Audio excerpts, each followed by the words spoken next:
Kentucky almost. And this is, as I said, my past as a country music disc jockey. I personally don't think that there has been any decent country music put out in the last 20 years. I mean, it seemed like the country music industry has blended with all these other types of music, and it's really hard to find any true hardcore country music anymore. And so Yeah. that's one reason I was really wondering about what Nashville is like now, because I knew that like I said, back in the 50s, that was like the hardcore country music place of the world.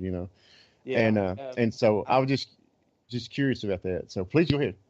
Yeah, I think where there's so many different artists coming down here and performing and recording and stuff, it all over time just blends together, and different artists of different genres work with each other and this and that, and so it all kind of gets mixed together. But I mean, some of it, country music, I'm not really big on, and I know I live in Nashville, but if I listen to country music, it's the older people like Winona or Reba or somebody like that. Yes.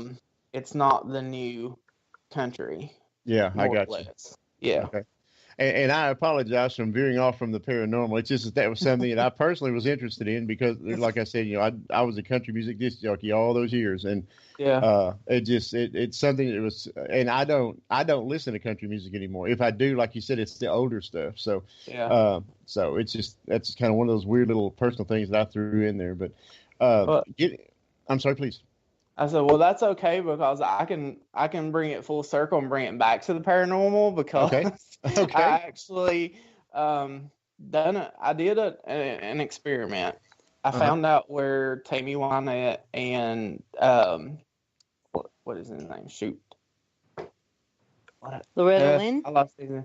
No, I found Tammy Wynette and George Jones where they were buried, and Keith Whitley. That's who I was trying to think of. Yeah.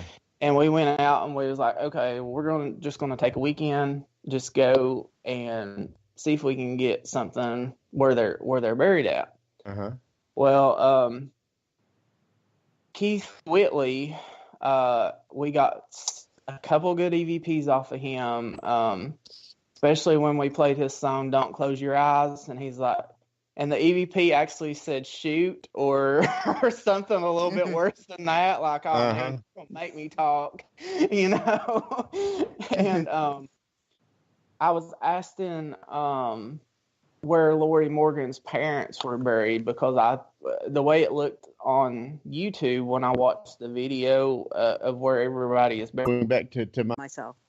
And I need to explain to TJ, we're not, attacking or anything. My situation is we try to disseminate good, helpful, useful information to people on this show. And Mary was a very gifted psychic in the paranormal world. She has since backed off from that somewhat because of some issues that she was having dealing with the paranormal. My experience is mainly dealing with the demonic type side of things. With any equipment or anything that we use or any methods that we use. Now, there are certain places that we went, which I'm going to talk about one that just closed again, with YouTube series with the Rednecks and Rainbows, and now, and a birth pictures I went to help do some stuff like volunteer and make the place better. And she's like, who the owner used to be or the manager. Any private residence? Yeah, we do. Especially if there's children involved, we will help what we can. And if residence, or is it mainly these haunted locations that you do? Eating a lot. It says this. I think we're having some kind of problems down there. So, as badly as I hate to do this, TJ, would you be willing to come back on another day? Yeah, that'd be fine. Our broadcast is just terminated. A lot to offer, too. Okay, great. Well, let me go ahead then, and I'll shut everything down here. Then I'll call Stan and